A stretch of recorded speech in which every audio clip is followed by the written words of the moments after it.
Vem lá no livro de Mateus. Glória a Deus.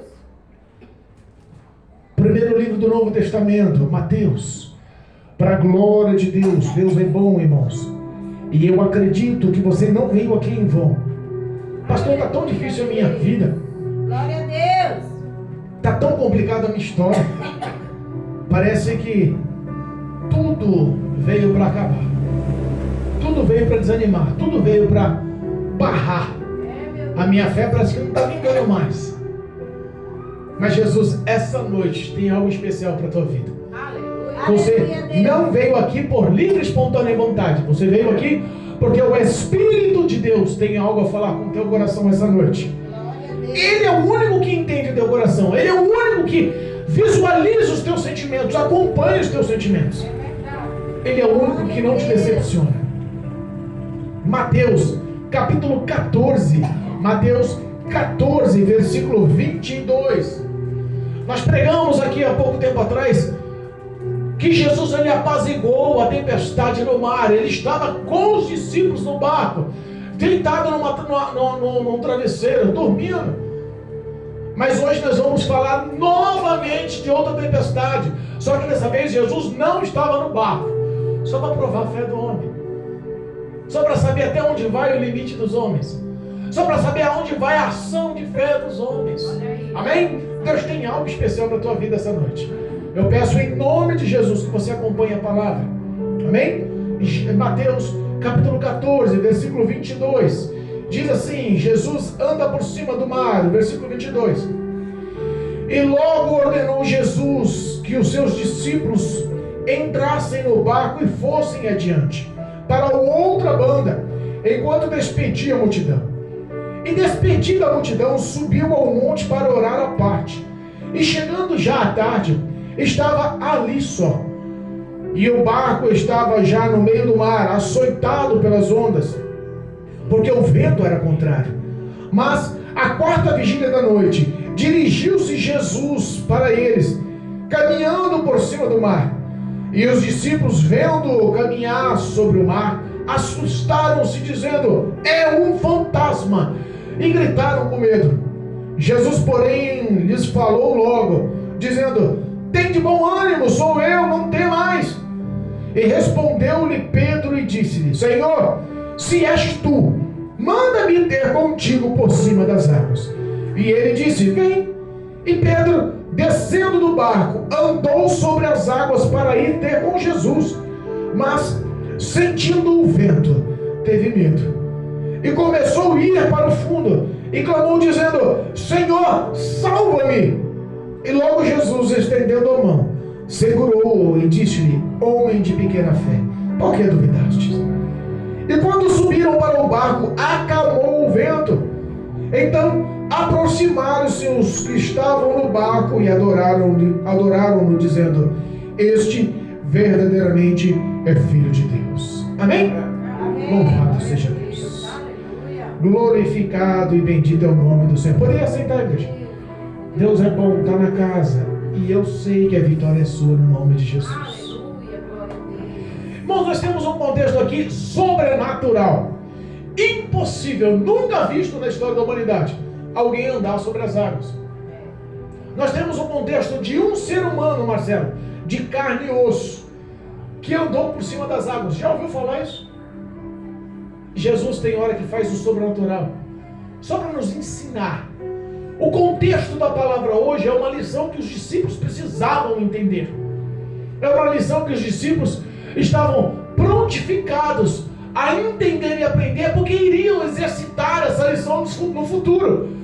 Eles eram representantes dessa palavra. Jesus logo veria a crucificação, a morte, a ressurreição, mas ele voltaria ao Pai. Ele precisava de representantes que levassem a verdade poderosa desse evangelho para toda a história da humanidade, a ponto de nos alcançar, nós aqui, gentios, no século 21.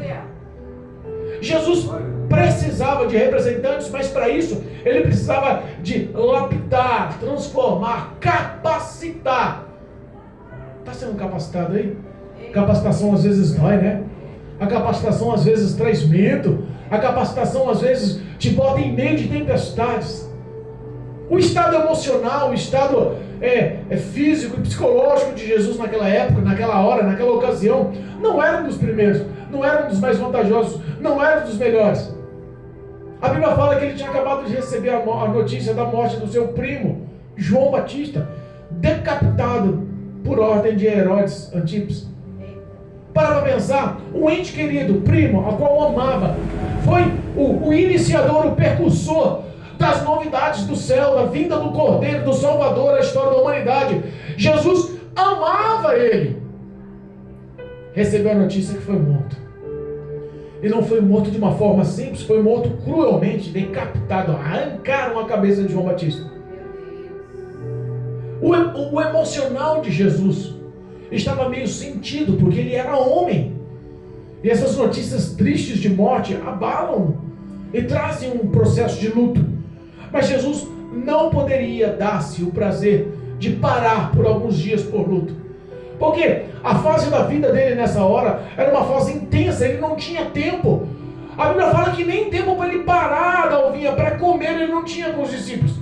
De tantas pessoas que o rodeavam, de tantas pessoas que queriam ouvir a sua aprendizagem, de tantas pessoas que queriam os milagres, de tantas pessoas que se enalteceram com a grandiosidade da verbalização e das palavras. A Bíblia fala que aquele povo ouvia Jesus pregar e falava que ele pregava como se tivesse autoridade diferente dos fariseus que pregavam nos templos, dos líderes da sinagoga, dos príncipes das sinagogas, dos doutores da lei. Aquele povo pregava de uma forma, mas Jesus pregava com unção. Tinha uma diferença. Jesus estava sobrecarregado, Marcelo. Uma grande multidão sempre andava ao redor dele, sempre procurava algo de Cristo. Sabe o que ele fez? Ele chamou os discípulos e deu ordem, capacitou, deu poder e unção sobre a vida dos discípulos e mandou eles de 2 em 2 ir para todas as cidades anunciar a verdade desse evangelho. E para todas as cidades circunvizinhas, eram mais de 210 cidades da Alvinha. Tradução, os discípulos tiveram muito o que fazer. As cidades que entraram, eles anunciaram as boas novas do evangelho, eles falaram de Jesus, o Salvador da humanidade, eles pregavam a palavra e também curavam os enfermos e também expulsavam os demônios. O reino do Senhor era expresso. Aqueles discípulos depois de um tempo voltaram. E como sempre, Jesus envolto numa multidão. Jesus ele queria um pouco de descanso. Na primeira vez que ele foi e atravessou o mar com os discípulos, que ele estava no barco com os discípulos, ele saiu da Galileia, de Cafarnaum, e atravessou sentido Decápolis, o mar da Galileia. Atravessou o lago de Genezaré. E nós sabemos que não é uma travessia simples e comum. Quando a gente fala em lago de Genezaré ou o mar da Galileia, é intenso, é grande. Ele está no meio de um vale. Ele tem em torno de 21 quilômetros de comprimento e 14 quilômetros de largura. A gente falando parece pequeno e simples, mas não, é uma imensidão de água. Por ele estar num vale, num declive, numa ponta, numa formação, né?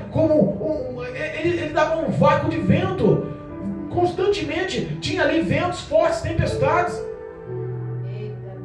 Aqueles discípulos, quando foram a primeira vez com Jesus no barco, que sofreram os açoites das águas, temeram, porque quase morreram, o barco quase veio a pico. A Bíblia fala que o barco quase se quebrou, olha lá. Ele não afundou, ele quase se quebrou, a tempestade estava intensa. E de repente Jesus apaziguou. Aquele povo, aqueles discípulos aprenderam uma lição. Só que dessa vez, a mesma lição surgiria. E quando você já apanhou de uma forma, mesmo que você tenha aprendido porque Jesus estava no barco, mas você vai passar o mesmo processo de dor, te dá um certo receio. Você fala, Jesus, já padeci nessa pausa, já padeci nessa situação, vou passar pelo mesmo processo, eu já conheço a estrada, dói. A Bíblia fala que depois da multiplicação dos pães, depois de ter alimentado aquele povo, lembra do endemoniado da cidade de Gadara? Lembra do endemoniado de Gadareno? Ele depois foi transformado, liberto, sarado por Jesus. Ele falou, Jesus, deixa eu te seguir. Jesus falou assim, não, vai e mostra os seus. Jesus já sabia, na sua sabedoria, na sua excelência, que aquele homem não seria uma pessoa qualquer. Ele seria um grande pregador daquela palavra. Ele seria um grande representante de Jesus. Ele seria um grande testemunho de Jesus. E quando Jesus voltou pela segunda vez, ali já tinha 4.000 pessoas esperando ele. Olha só. O endemoniado de Gadara fez o seu papel, pregou o evangelho, ganhou muitas pessoas para Cristo. E a Bíblia fala que depois que eles estiveram lá, e eles alimentou aquela multidão, pregou aquela palavra, anunciou o reino, curou a todos, libertou a todos, eles decidiram voltar. E quando eles tiveram que voltar pelo mesmo processo, pelo mesmo trajeto sobre o mar, eles ficaram com certo receio. E aí entra o versículo que lemos pela primeira parte, o primeiro versículo, capítulo 14, versículo 22, que Jesus obrigou, ou deu ordem, ou com firmeza mandou eles entrar. Não foi um pedido, não foi por sutileza, não foi com educação, com mansidão, não. Deu ordem, vocês vão entrar no barco e vão para o outro lado. Porque os discípulos já tinham receio, vamos entrar no mar de novo. Vamos entrar de novo nessa... Não, está difícil, hoje o tempo está virado. Quem sabe vem, não, Jesus da outra vez só estava com a gente, você vai para onde agora? A Bíblia fala que Jesus se ausentou só e foi para um monte orar. Foi para conversar com Jesus. Mas quando Jesus mandou aquele povo da alvinha, os discípulos entrar no barco, ele mandou aqueles discípulos entrar no barco no cair da noite, por volta das 6 horas. E a Bíblia fala que Jesus, ao anoitecer, viu lá de onde estava orando, lá daquele monte, sozinho, com o Pai, conversando, ele olha para o alto mar. E a distância de em torno de 25 a 30 estádios de futebol, em torno de 3 quilômetros de distância, Jesus vê aquele barco pequenininho, sendo açoitado, aqueles discípulos apavorados, tentando remar e não conseguiam, já tinham perdido as forças. Muitas horas se passaram. Sabe que hora que Jesus decidiu socorrer? Jesus decidiu descer do monte da oração, em torno da quarta vigília, em torno das 3 às 6 da manhã, na alta madrugada. Se eles entraram no mar em torno de 6 da tarde, para os judeus, a madrugada, a noite, ele é dividido em 4 estágios. A primeira vigília é das 6 da tarde às 9 da noite. A segunda vigília da noite é das 9 da noite à meia-noite. A terceira vigília é da meia-noite às 3 da manhã. E Jesus foi quando? A quarta vigília da noite. Ele foi das 3 da manhã até as 6 da manhã. Nesse período, ele por tantas horas viu os 12 ali, naquele barquinho remando, viu os 12 ali, naquele barquinho pelejando, as ondas açoitando, o vento era contrário, eles não conseguiam atravessar. Se eles estavam em torno de 3 quilômetros e pouco de distância da beira da praia, imagina atravessar 14 quilômetros, eles já estavam desesperados, já não tinham mais forças. Parece que a tempestade ia vencer, parece que eles já tinham perdido já o ânimo, a fé estava esmorecendo. Cadê Jesus na hora da aflição? Sabe que Marcos, no seu relato, aqui é o livro de Mateus, é a visão de Mateus sobre essa tempestade, mas Marcos, no seu relato, fala uma coisa que poucos contemplam, poucos mostram, poucos pregadores enfatizam. Fala que Jesus está lá em Marcos capítulo 6, versículo 48. Fala que Jesus, ele estava com o intuito não de socorrer, mas com o intuito de passar pelo barco. Sabia dessa? Vamos ver lá, Marcos capítulo 6, versículo 48, diz assim, ó. O tema é o mesmo, a passagem de Jesus andando sobre o mar. Mas diz assim, ó, versículo 48 do capítulo 6 do livro de Marcos. E vendo que se fatigavam, que se cansavam, que estavam exaustos de remar, porque o vento lhe era contrário, perto da quarta vigília da noite, das 3 às 6 da manhã, vendo aquele povo remar das 6 da tarde até perto das 4, 5, 6 horas da manhã, Jesus decide socorrer. Perto da quarta vigília da noite, aproximou-se deles, andando sobre o mar, e queria passar adiante deles. Em algumas interpretações, se você observa a interpretação da editora King James, mostra que Jesus passou de largo, passou de longe, ele já ia deixando o barco para trás. Sabe o que ele queria? Ele não queria socorrer aqueles homens, ele não queria socorrer os discípulos no barco. Eles não queriam, sabe o que ele queria? Ousadia de fé. Ele queria, na verdade, que os discípulos tomassem uma ação. Por quê? A primeira lição já foi dada. Vocês viram que quando Jesus estava no barco, ele acalmou o vento, ele mandou o vento se calar, ele acalmou o mar, ele mandou a água parar. E houve bonança, houve calmaria. Ele queria que aquela lição que eles aprenderam no passado fosse uma realidade para eles naquela hora. Foi por isso que Jesus demorou tanto tempo para pensar em socorrer, para tentar ir de encontro a eles. Porque o intuito de Jesus era passar, deixar o barco ali, que estava em torno de 3 quilômetros da beira da praia, e atravessar os 14 quilômetros, os 11 quilômetros que faltava distante do barco. Tempestade, na parte mais escura da madrugada, Jesus passa no meio dos ventos, e o intuito era passar de lago, era passar de longe, e aguardar eles lá do outro lado, na outra represa, na outra margem, porque ele confiava que a lição tinha sido aprendida. Mas o que aconteceu? A ousadia que era para eles terem, eles não tiveram. Às vezes, nós vivemos em provas, lutas e dificuldades, mas não conseguimos tomar uma ação que chame a atenção de Deus.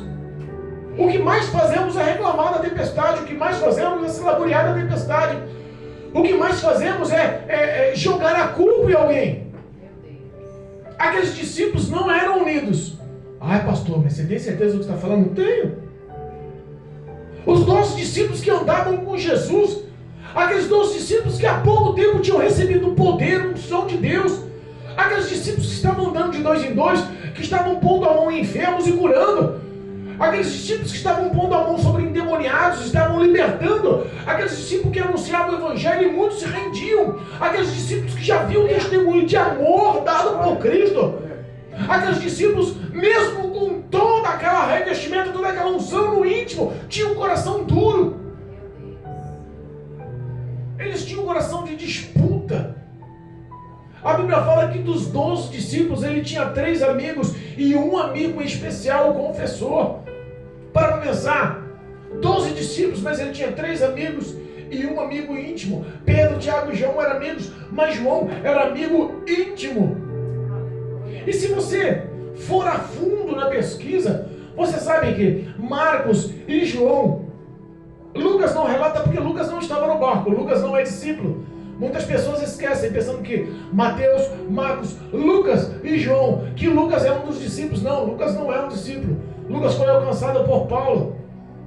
Então os que estavam no barco, que mencionaram em suas escrituras, Mateus, Marcos, Lucas, mas só Mateus detalhou a passagem de Pedro andando sobre o mar. Marcos e João não. Por que não? Se a gente parar para pensar, o versículo 52 de Marcos, o capítulo 6, versículo 52, mostra mais ou menos isso, ó. Pois não tinham compreendido o milagre dos pães antes, e o coração estava endurecido. Se eles acabaram de presenciar a multiplicação daqueles cestos de pães, Dalvinha, poucos pães, poucos peixes, Jesus abençoou, e eles mesmos distribuíram com cestos, e ele olhava para o cesto e via aquilo multiplicando, ele olhava para o cesto e não acabava, ele dava na mão do povo e o povo comia à vontade, aquilo nunca acabava. Eles não conseguiam entender o poder, eles tinham um coração incrédulo ainda, eles tinham o coração endurecido ainda. Como pode um homem que estava andando com Cristo, os discípulos que estavam lado a lado com Cristo, que conheciam o amor porque foram alcançados por esse amor, ver tantos milagres, e como pode eles, recebendo o poder do Senhor, realizando os milagres que o Senhor realizara, porque Deus decidiu assim, mesmo assim ter um coração endurecido, mesmo assim ter um coração incrédulo, mesmo assim ter disputa um com o outro, mesmo assim olhando um para o outro e falando assim: quer saber da coisa? Eu sou mais importante para Jesus do que você, eu sou mais importante, eu sou mais amigo, eu sou mais íntimo, eu sou confessor, eu sou o que você não é. Acontece isso nos dias atuais. Se isso aconteceu com os discípulos de Jesus, que andavam com Jesus, como não acontece hoje com nossas vidas? Como não acontece hoje dentro dos ministérios? Como hoje não acontece isso em nossa família? Repara, se a gente for tentar fazer uma pequena ilustração, vamos dar um exemplo. O pastor Pedro virou cabeleireiro. Ele é cabeleireiro, mas os parentes dele, não, os irmãos dele, não vão cortar cabelo com ele. Ele é cabeleireiro, mas os amigos íntimos não vão cortar cabelo com ele. Ele é cabeleireiro, mas os vizinhos não vão cortar cabelo dele, com ele. Vai vir os de fora. Porque é muito mais fácil você conquistar novas pessoas para que elas realmente te ajudem do que contar com os de perto. Porque os de perto sempre decepcionam. Sabe por quê? Existe um perfil chamado inveja. E era isso que ocorria dentro da vida deles. Era isso que ocorria com os discípulos. Eles disputavam entre si, eles tinham inveja entre si. Os discípulos, quando viram que realmente eles iam morrer, porque o cansaço, a fadiga, o estresse psicológico, o estresse muscular. Eu imagino que da primeira vez o mar estava a ponto a quebrar o barco, mas dessa vez eles estavam perdendo as forças para lutar contra o vento contrário. Meu Deus. Glória a Deus. Quantas vezes você pediu socorro a Deus nos ventos contrários? E quantas vezes Deus se calou nessas provas? Quantas vezes você suplicou e Deus, emudecido, quieto, não respondeu? Lembra de Pedro, o ousado? Lembra de Pedro, o valente? Lembra de Pedro, o audacioso?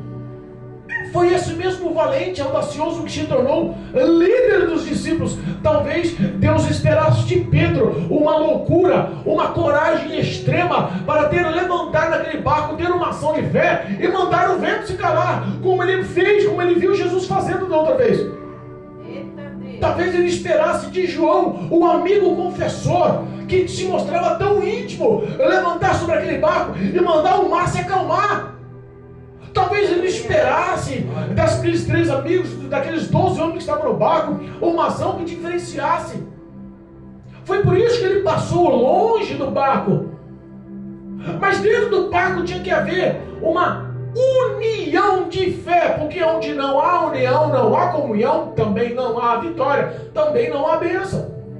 É por isso que muitas vezes perdemos a história da nossa vida, porque no ministério não tem comunhão. O Salmo 133 é enfático nisso. O salmista expressa com muita verdade isso. Onde não há comunhão, não há bênção. E não existia comunhão dentro do barco. Às vezes a comunhão não está dentro da tua casa, por isso que está tudo indo de mal a pior. Às vezes você não consegue mais dialogar com a esposa. Às vezes você não consegue mais a oração favorável dos filhos. Às vezes você não consegue mais sentar e te mostrar aberto como um livro. Olha só o que sou, o que tenho, o que é. Às vezes as pessoas se camuflam porque perderam o respeito e a confiança. E aonde há essa disputa, onde há essa falta de união, realmente o vento vai continuar contrário. Você vai remar contra e não vai ter força. Você vai andar nessa situação a ponto de querer desistir e a morte chegar. Jesus, na 4ª vigília, decide parar de orar. Repara que toda ação de poder tem que ter oração antes. Aleluia. Toda ação de poder tem que ter oração antes. Toda ação de vitória tem que ter oração. Toda mudança de cativeiro tem que ter oração. Toda ação sobrenatural tem que ter oração. Toda história tua que está destruída para ter restauração tem que ter oração. Se você não se humilhar debaixo das poderosas, potentes mãos de Deus, Ele nunca vai pensar em te exaltar. Deus é especialista em encontrar o limite dos homens. Ele sabe as tuas forças, mas a gente só quer enfatizar nossas fraquezas. Ele sabe das suas limitações, mas Ele quer também ver a sua reação de fé, a tua força, a tua boa vontade. Eu posso, eu faço, eu vou. Em nome de Jesus, às vezes nós mesmos trazendo maldições para as nossas vidas com tanta negatividade.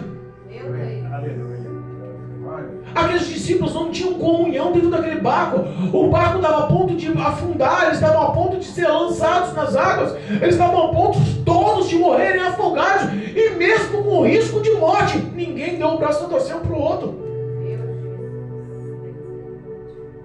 Na 4ª quarta vigília está lá Jesus, passando por aquele mar escuro, andando sobre as águas no meio dos ventos, as ondas, eu imagino. E a Bíblia fala que eles viram Jesus, mas se Jesus não queria ser visto, eu posso ilustrar, eu posso fazer uma demonstração na minha mente, que o que iluminou o caminho para que eles possam ver Jesus, talvez tenha sido um relâmpago. Por que não? É verdade. Numa grande tempestade no meio do mar pode surgir relâmpagos. E o relâmpago clareou e eles viram de longe um ser andando sobre as águas. Glória a Deus. Mas sabe por que eles gritaram e acharam que era um fantasma? Porque o medo faz você bloquear, o medo faz você anular, o medo tampa a sua visão, o teu entendimento, mata a tua fé, o medo destrói o que Deus tem projetado para a tua vida. Eles gritaram com medo. E Jesus, olha só como a graça e a soberania de Deus é intensa. Aleluia, Deus. Como a graça e a soberania de Deus é poderosa. Irmãos, você vive e você aceitou a um Deus fiel, poderoso. É diferente. Aleluia, glória a Deus. Deus te viu lá no meio do mar. A onipotência de Deus te viu lá no meio do mar. A onipresença de Deus te viu lá no meio do mar. A onisciência de Deus te viu lá no meio do mar. Essa tempestade não pegou Jesus de surpresa, porque Ele sabe o que vai acontecer na sua história, na sua vida. Às vezes você olha que a tempestade está tão intensa, você clama e Deus está calado, e você fica falando, Deus não estava esperando que isso acontecesse comigo. Mentira! Deus comanda, deu comando, deu controle da história. Ele está no seu trono, lá nos céus da glória. Mas Ele conhece toda a tua história. Não é à toa que é o Rei dos Reis, Senhor dos Senhores, o Criador dos exércitos. É o Deus que formou o universo e a terra e tudo que nele há. Nós somos 100% dependentes de um Deus Todo-Poderoso que não falha. Glória a Deus. Quando eles gritaram apavorados, com medo, eles gritaram com medo de morrer? Não. Com medo das águas? Não. Com medo da tempestade? Não. Eles gritaram com medo do fantasma. Meu Deus. Às vezes o que nós vemos não é o que você pensa. Porque Deus, Ele sempre age na contramão para mudar a tua vida. Às vezes você está passando uma dificuldade intensa e fica você mesmo achando a resposta. Não, eu estou passando essa dificuldade aqui, mas eu sei que se eu fizer isso, o caminho da vitória é esse. Deus muda, não quer saber da tua interferência. Ele não precisa de mãozinha, de ajudinha, irmão.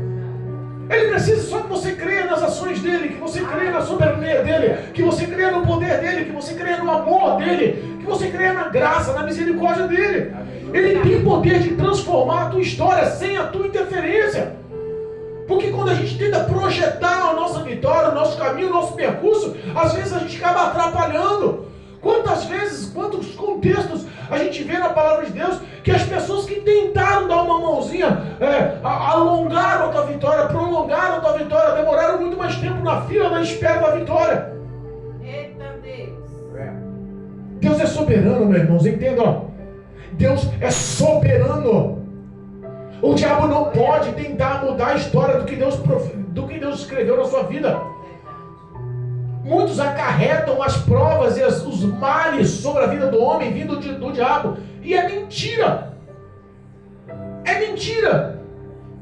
Mas como assim, pastor? O mal não vem do diabo? Vem. Mas pode vir também de Deus. Pastor, Deus pode fazer o mal? Pode. Deus pode. Como não? Pode. Lembra as 10 pragas do Egito? Foi o diabo que fez? Foi o diabo que mandou as 10 pragas do Egito? Não. Tem situações que Deus é quem faz. Faz para nos dar uma lição, faz para nos acrescentar algo, faz para aprendermos algo. Aleluia. Se pararmos para pensar, o prazer de Deus não é nos castigar, mas às vezes tem que acontecer porque o homem, ele se perde. O poder maior, mais poderoso que existe na vida do homem é o livre-arbítrio. É o livre-arbítrio. E posso falar uma coisa para você? Deus respeita o teu livre-arbítrio. Deus respeita. O problema é que o teu livre-arbítrio, você tem que agir, mas tem que entender que também tem consequências do que você escolhe. As consequências do que você escolhe já não fazem parte do que Deus quer na tua vida. Lembra lá em Apocalipse? Eis que eu estou à porta e bato. Se alguém abrir a porta do coração, é o que Deus quer. Ser o seu Senhor, cear contigo, fazer de você filho de Deus. Mas se não abrir a porta, ele vai arrombar a porta? Não, ele respeita o teu livre-arbítrio. A consequência das suas escolhas são outra coisa. O diabo é inteligente. Sabe por que às vezes nós acarretamos tudo ao diabo? Todos os males da nossa vida foi o diabo. Porque nós mesmos damos munição para o diabo. Nós mesmos damos essa abertura para ele trabalhar nas nossas vidas. O diabo é inteligente, então ele te estuda todos os dias. E ele sabe no que investe para te destruir. Em algumas pessoas ele investe pesado para trazer todo tipo de perturbação, tribulação, todo tipo de pega, todo tipo de dano. Em outras pessoas ele não investe nada. Deixa o cabra prosperar. Porque sabe que se afligir um pouco, ele vai recorrer a Deus. Então deixa ele numa cela aberta, cheia de benefícios, de bênção, de vitória. Quando termina a vida, ele perdeu o contato com Deus de uma forma ou de outra, tendo uma vida de luxo, de conquistas ou não, ele vai para o inferno. Porque isso não acarreta salvação ao homem. O que Jesus queria que eles aprendessem ali era que eles tinham que viver pela fé. Mas como vive pela fé no meio de um barco que está cheio de desunião?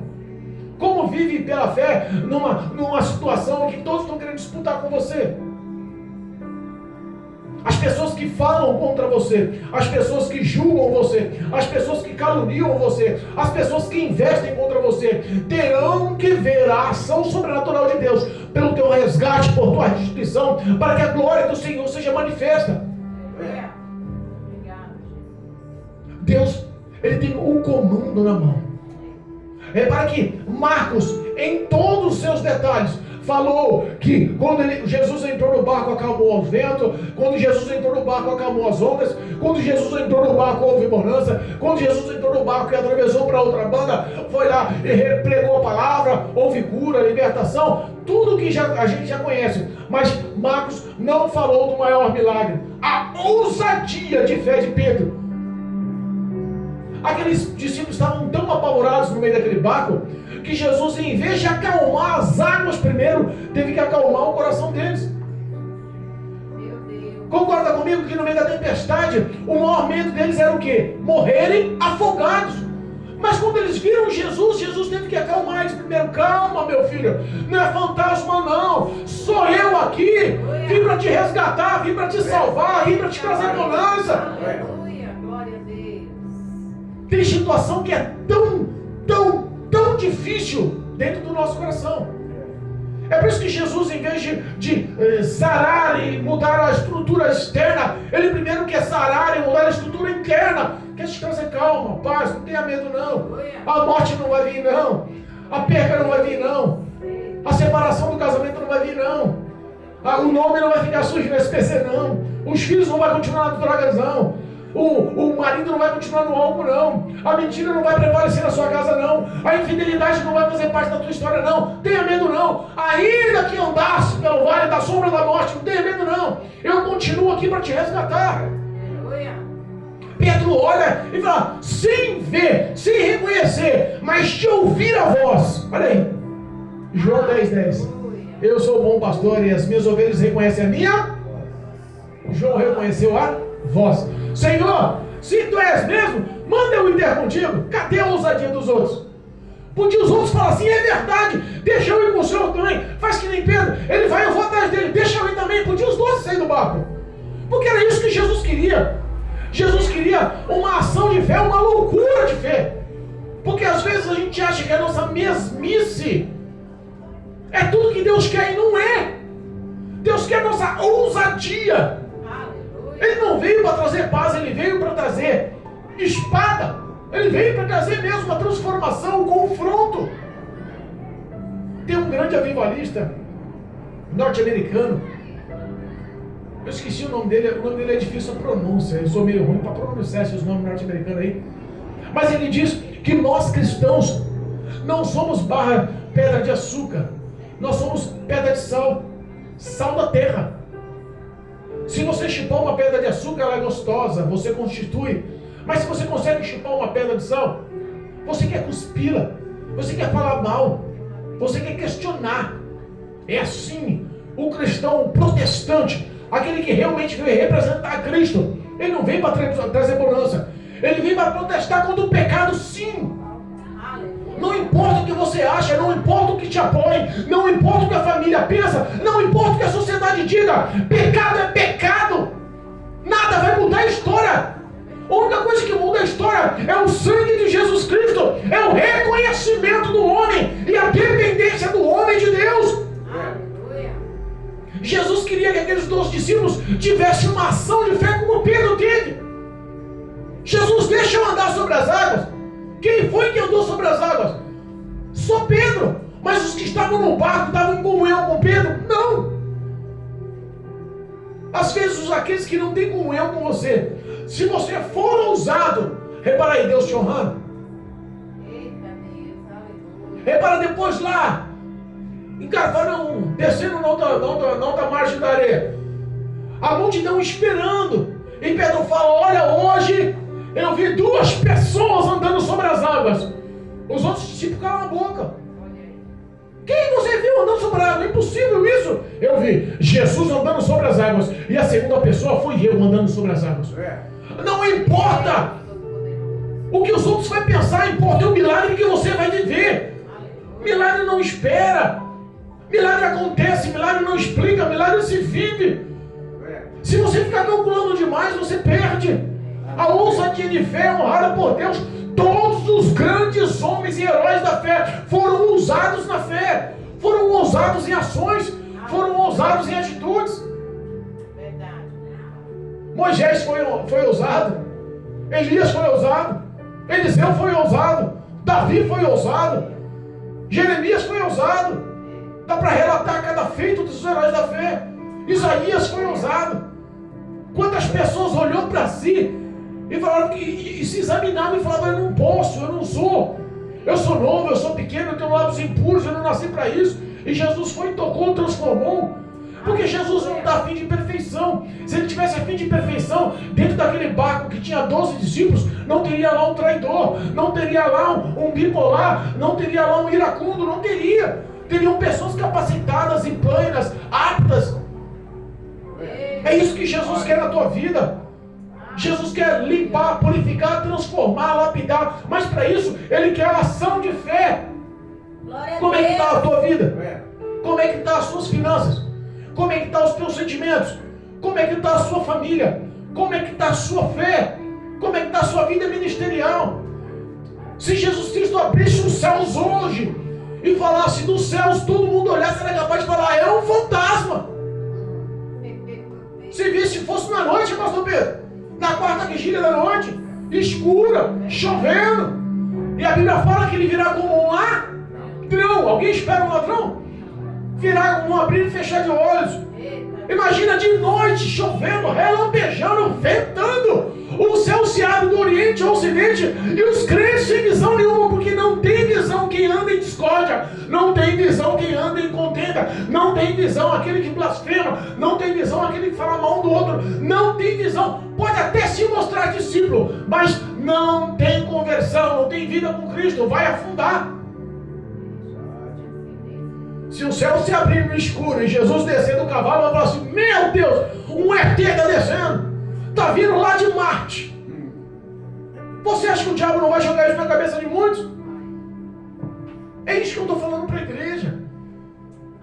Creia na ação do que Deus já te ensinou. Os discípulos já conheciam que eles tinham autoridade dada por Deus. Olha aí, Deus já tinha derramado unção e poder sobre a vida deles. Se eles não estavam colocando a mão sobre demônios, estavam correndo, sobre enfermos, estavam curando, sobre pessoas pregando e aceitando a Cristo, eles poderiam ter tomado uma ação de fé e falado: Jesus acalmou o mar, Jesus mandou o vento se calar, e eu vou fazer o mesmo que ele. Porque se eu expulsei um demônio e curei um enfermo, isso também vai ser moleza. Pedro podia ter levantado no meio ali, João poderia ter levantado no meio ali, Marcos poderia ter levantado no meio do barco e gritado: no nome de Jesus acalma-se o mar, no nome de Jesus cessa-se vento. É verdade, meu pai. E quando houvesse abundância, Jesus lá do outro mar margem, lá em Cafarnaum, na beira da praia, já estava esperando ele chegar com o barquinho. Ó, Jesus, você chegou, olha, aconteceu um feito incrível. A gente deu morte no teu nome e o mar acalmou, deu morte no teu nome e o vento cessou.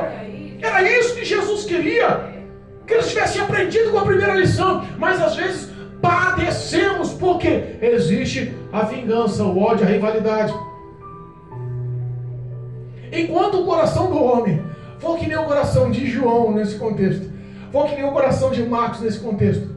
Você vê a descrição de João capítulo 6, nossa, não fala nada sobre Pedro que andou no mar. Como é que você tem um amigo, um discípulo que anda do lado de Cristo, que seria seu companheiro, que seria um marco na representação do Evangelho, que está lado a lado contigo, que anda sobre o mar, sobre as águas, e você não abre a boca para comentar?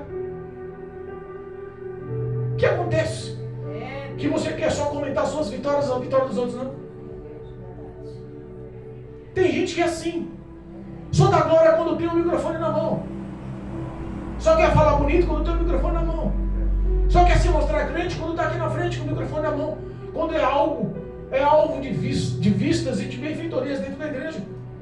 E o que Cristo nos quer é que nós sejamos crentes de verdade.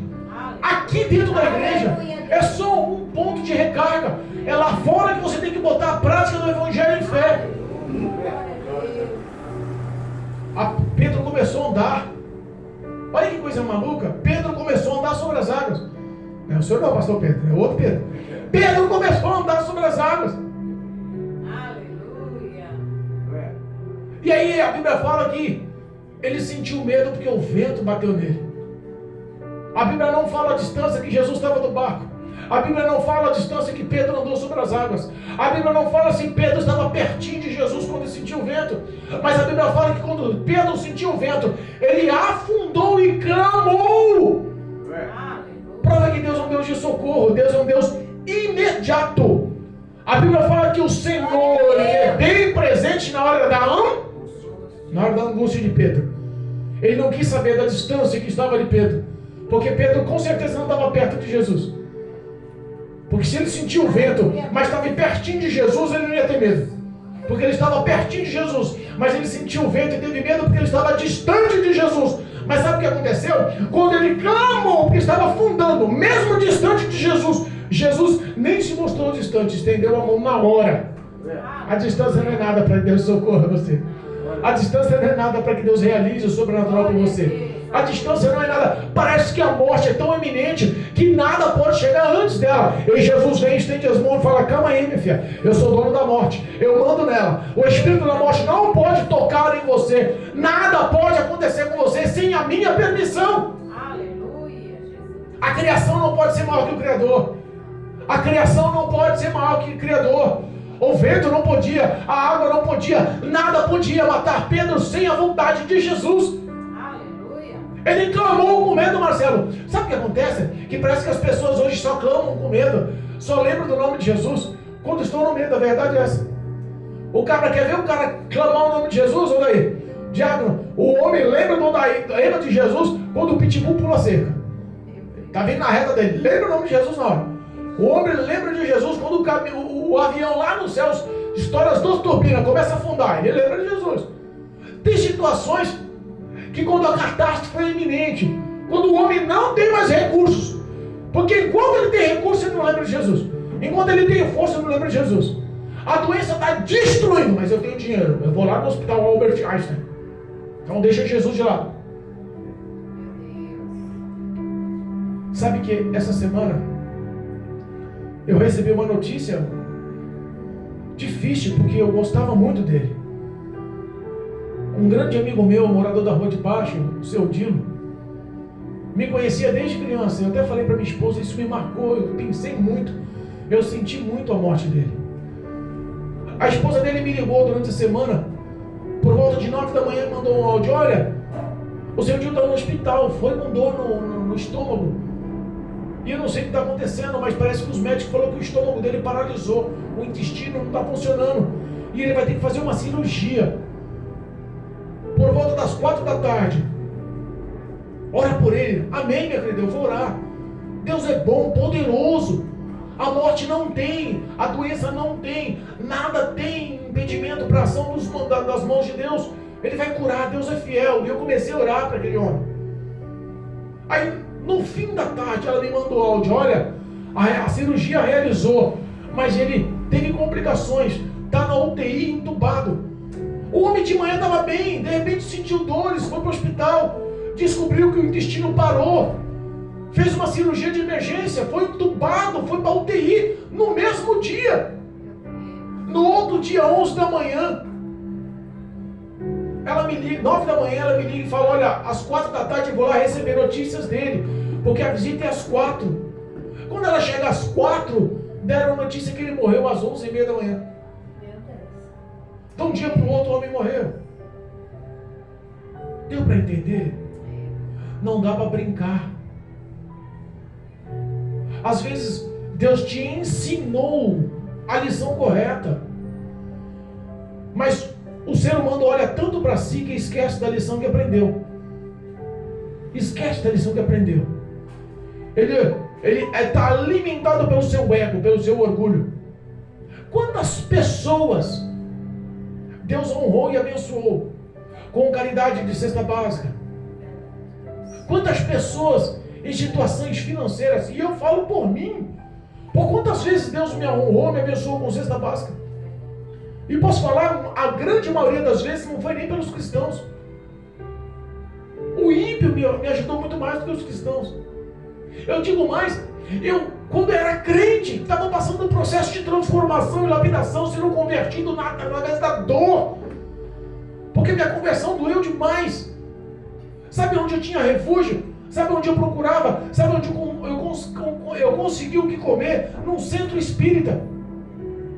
Mas pastor, você crente, ia pedir alimento no centro espírita? Ia. Porque dentro da igreja a gente pedia, ninguém fazia o vídeo de macador, ninguém respondia. E lá no centro espírita a gente recebia aquela cesta. E chegava em casa, orava. Por fé, repreendia no nome de Jesus todo mal. E a gente repreendia e se alimentava e falava o quanto Deus é poderoso. Porque quando Deus quer e Ele dá ordem, até os demônios obedecem a ordem de Deus. É verdade, Jesus. Aqueles homens não aprenderam, não entenderam. Sabe por quê? Porque depois que Jesus entrou no barco, depois que a calmaria dominou, depois que a bonança aconteceu, depois que eles chegaram no outro lado da margem, sabe o que a Bíblia fala? Que eles não entendiam nem ainda a multiplicação dos pães, quanto mais o que tinha acontecido. Eita, Jesus. O coração deles estavam endurecidos. Versículo 52 de Marcos, capítulo 6, parte B. O seu coração estava endurecido.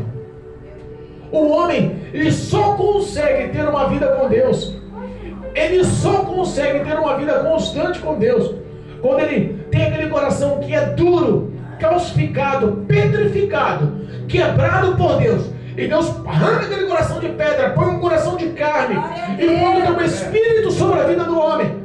E aí o homem abre o entendimento e vê a dependência de Deus. Mas é isso que Deus não quer, que o homem sofra para aprender.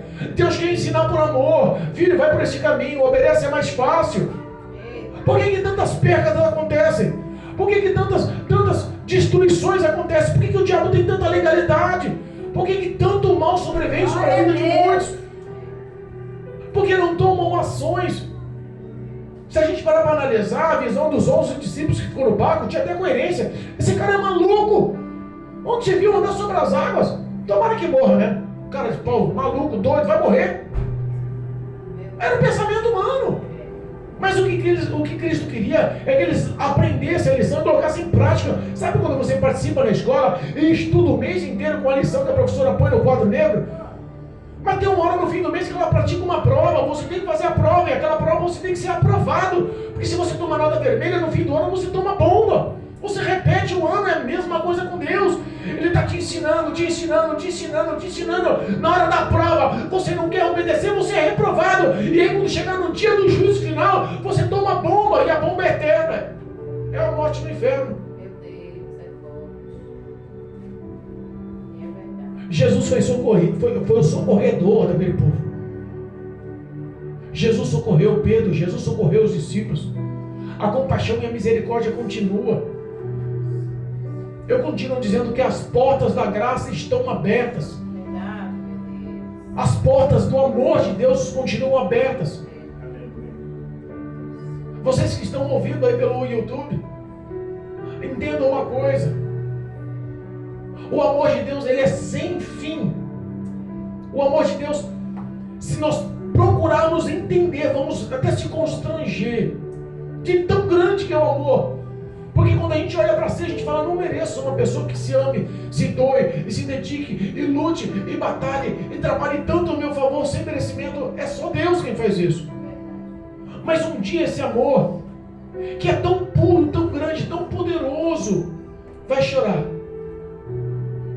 Porque Deus ama até os que são condenados. O prazer de Deus não era condenar ninguém. O prazer de Deus não era lançar nenhuma alma no lago de fogo e enxofre. O prazer de Deus não era que nenhum dos seus filhos passassem a eternidade afastados dele e à mercê de demônios.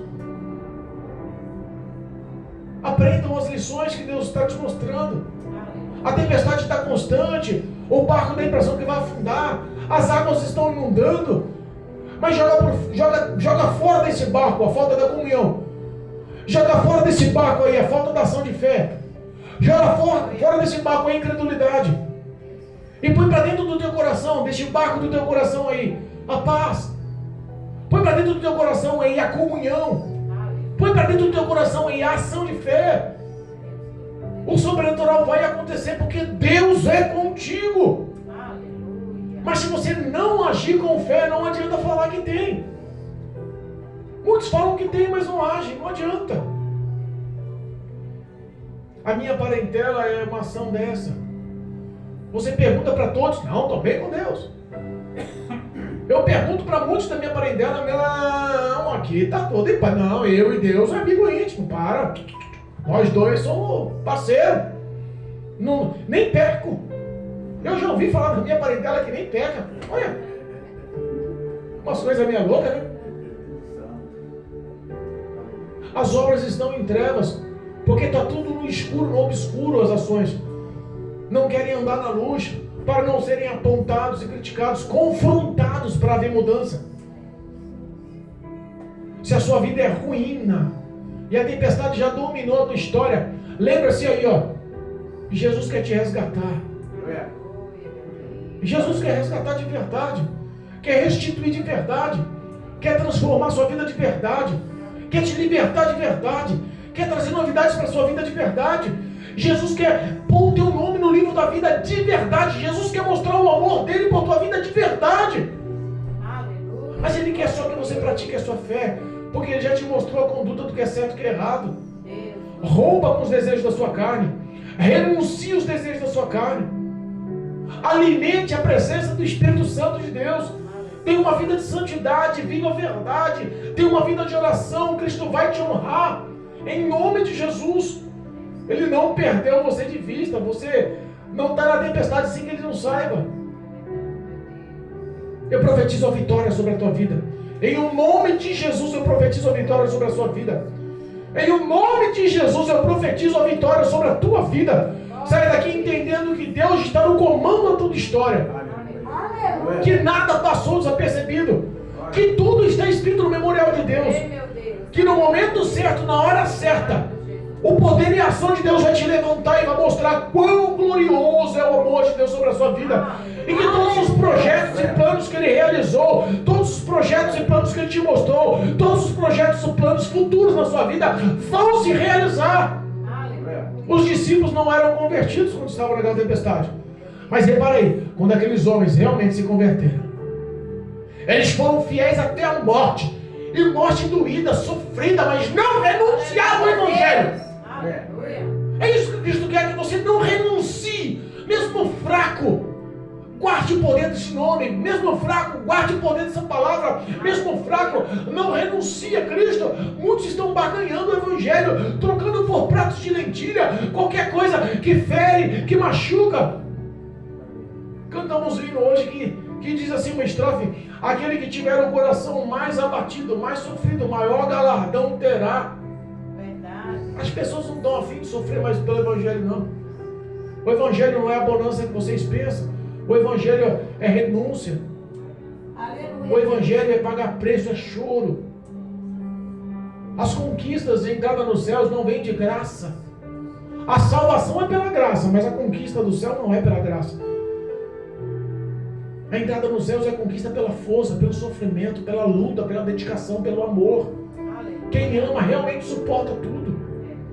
O segredo do sucesso daquela navegação para surgir a bonança era a comunhão e o amor entre eles. Mas não essa era a verdade que existiu entre eles.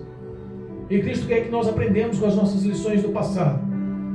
Se já padecemos em algum tópico, alguma pauta, hoje Cristo quer que nós agimos por ação de fé.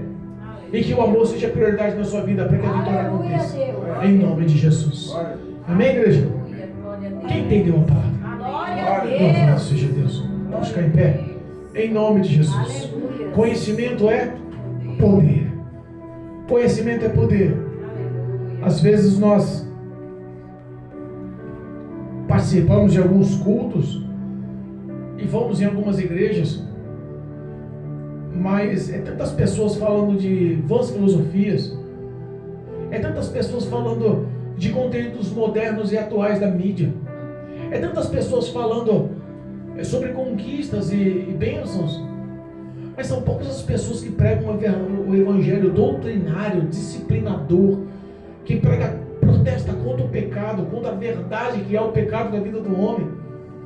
Ninguém mais está pregando renúncia. Então nós glorificamos a Deus como somos repreendidos, porque se fomos repreendidos é porque Ele ainda investe em nós. Porque Ele espera que nós agimos por fé para que o nome dele seja engrandecido. Em nome de Jesus, sai daqui entendendo, você está no centro do amor de Deus. Aleluia. E nada pode mudar isso, a não ser a tua própria escolha. Em nome de Jesus, profetizo que Cristo está te resgatando e restituindo a tua vida e dando realmente vitória, que toda essa tempestade vai surgir bonança, porque as poderosas mãos de Deus estão no barco com você.